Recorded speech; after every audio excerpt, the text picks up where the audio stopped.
argue, right? So they delete it. They put him up for deletion. His article is immediately deleted.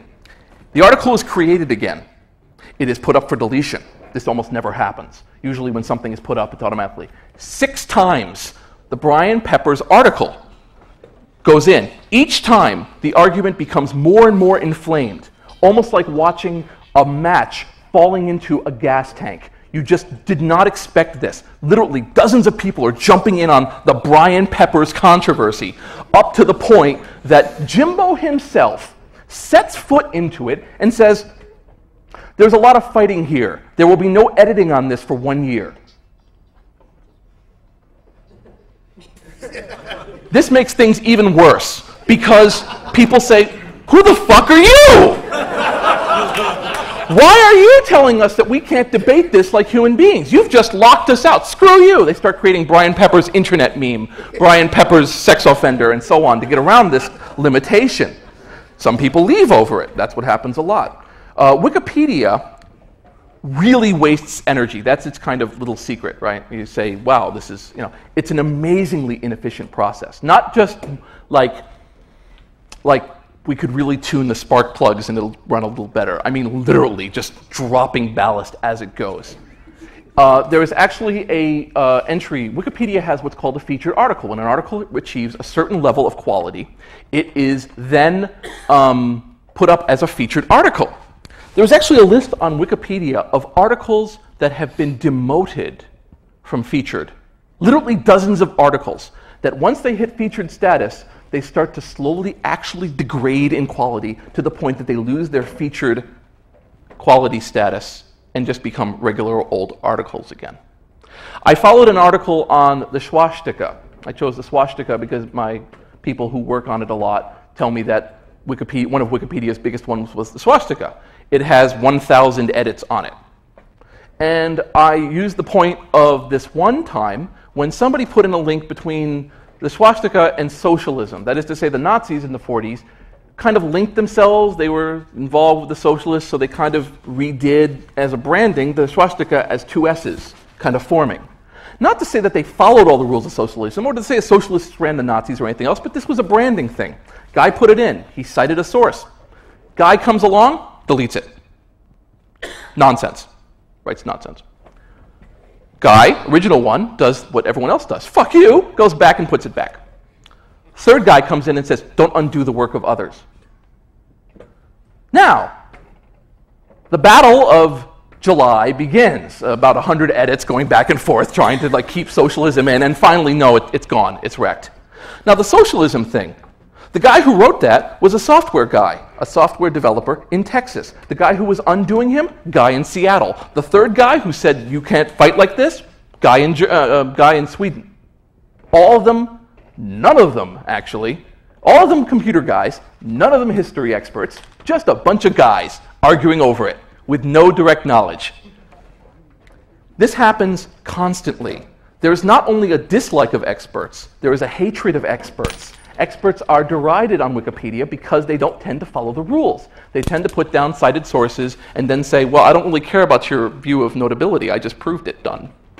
And when you say, well, screw you, and they undo it, and they realize that they can't follow the rules, they leave.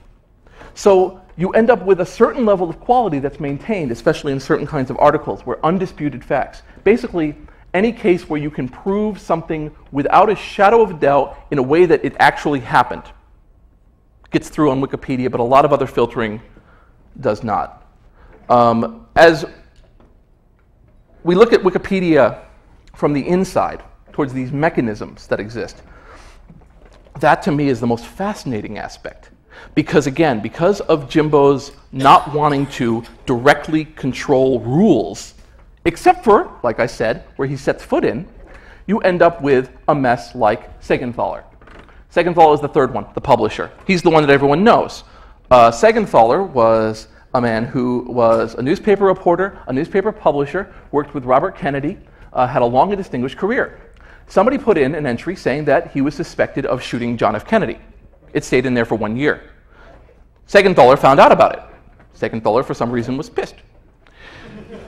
Segenthaler did not do what Wikipedians had done from time immemorial. He did not go on to Wikipedia and start editing and join the big ball of fun. He went and published an article in USA Today. He took it out of town and talked about this. This broke Wikipedia.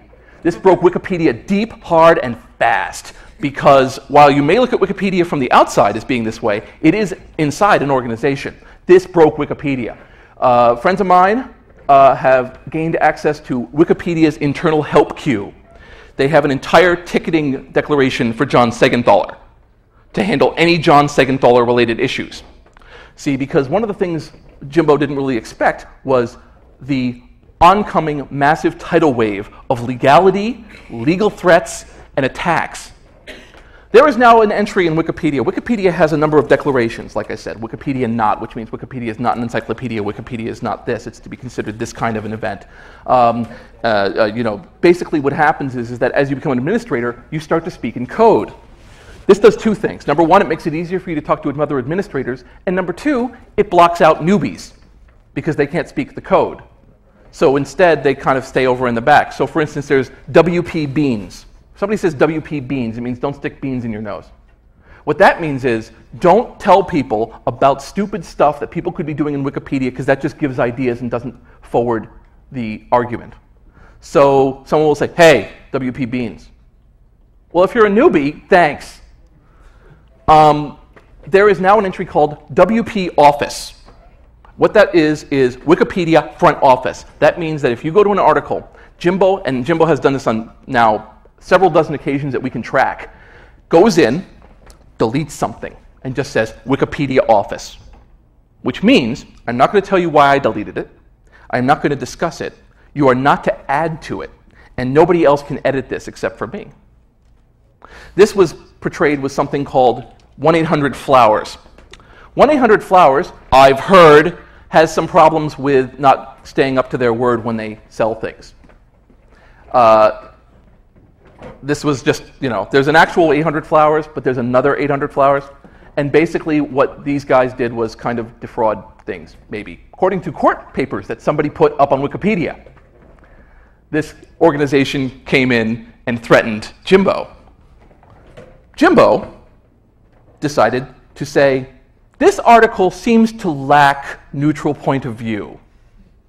I am going to block it, apropos of nothing, outside of process, and we will work with them to come up with a more neutral article. That was 7 months ago.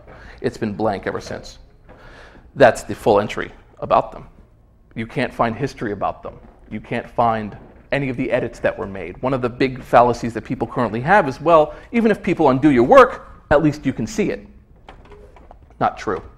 People will go to the history of an article that's disputed, and they will find that that history has actually been utterly and completely purged from Wikipedia. The history is gone.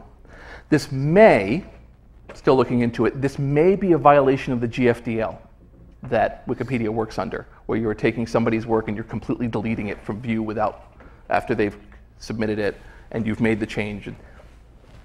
That's just easy. That's an easy attack. The more pressing thing is the fact that you have a situation where there is now an organization working within Wikipedia, a smaller one, the administrators, the actual people, who previously should have made more firm rules, finding themselves instead having to make in-the-dark, non-transparent rules.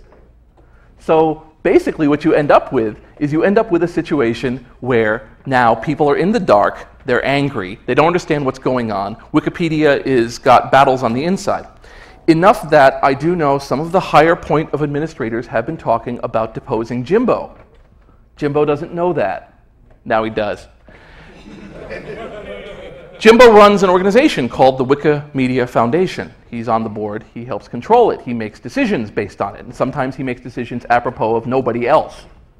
So he has since started a startup. The startup is called Wikia. Wiki has received $4 million in funding. Its purpose is to kind of develop things. So Wikipedia is now kind of allied. It's also sold rights to the Wikipedia, to Answers.com, so that this work is now available somewhere else for pay, for ads, for money.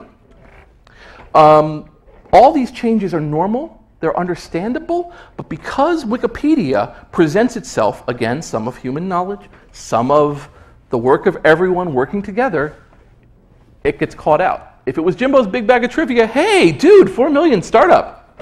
That's pretty good. So,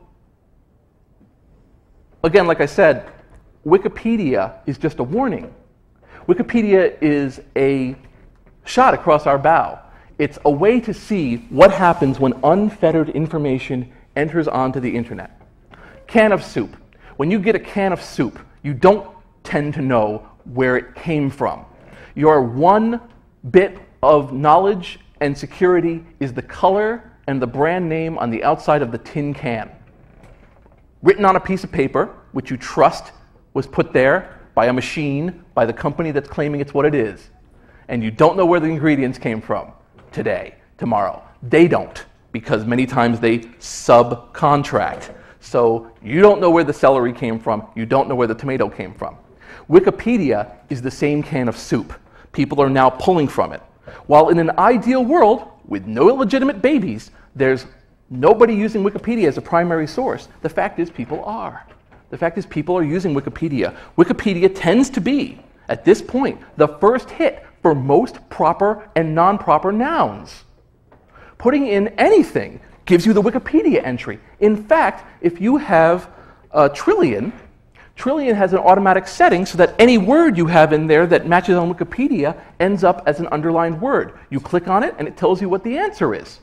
To somebody who's using instant messaging, they don't know where this entry came from when they click on it. They also tend to be out of date because they index it across to Trillian and so on. So as a result, you can't say, well, just go in and change it because it's actually using older and older indexes. That's what I mean by the concern I have, the worries I have when I make these big points. Yes, you can look at Wikipedia and goes, okay, so what you're saying is somebody didn't get the plot of The Search for Spock right. I'm sorry. But on the other hand, you can look at it and say, wow, somebody's going to use this as somebody else's biography. Somebody's going to make a decision about that. And not all of them are going to be like Segenthaler. Not all of them are going to be able to get the attention of the USA Today, especially when it becomes old news that, oh, Wikipedia totally slandered you. Sorry. What I think we can learn from Wikipedia is to understand that people will always act this way. When Google decided to do a study of web pages, it's one thing to say, we find that in our sample group, people act this way. Google used 1 billion pages to come up with their study. 1 billion pages is an excellent sample. So when they said the average web page has the use of 13 elements, chances are that's pretty right. With Wikipedia, if you say, given this set of behaviors and given this stage that people get things on, people will act this way, that's a pretty good indicator of saying, okay, well, the next time I set up an organization, the next time I make something editable by the public, the next time I make it going on, this is what's going to happen. People are going to go in and try to destroy it. They're going to try to destroy it on the front end. They're going to try to destroy it on the back end. I have people who have been working for 2 years from the inside of Wikipedia to slowly ruin it. They have been able to change rules. They have been able to make administrators get deleted. They have been able to modify how rules are run in some places. Why? It's fun. People will play World of Warcraft for 80 hours a week. There's no difference between that and playing Wikipedia for 80 hours a week. It's even more fun because none of the characters in World of Warcraft think they're what they are. People in Wikipedia, some of them think, hey, I'm contributing to the sum of human knowledge. You can fuck with those people. That's extra bonus time. So 80 hours a week on Wikipedia, who cares? That's pretty cool. That's pretty neat. So it's not a waste of time to these people. And they're right. If they're able to successfully screw with an article, a lot of people will see it. I buy entirely into the penny arcade theory, which was normal person plus anonymity plus large audience equals flaming fuckwad. That's the mirror that Wikipedia is presenting to us, and I think that we can learn quite a bit from it. When we look at something old, I'll leave it with this thought. When we look at something old, when you walk into an old church, when you walk into a place and you find, say, a handrail, and your hand goes down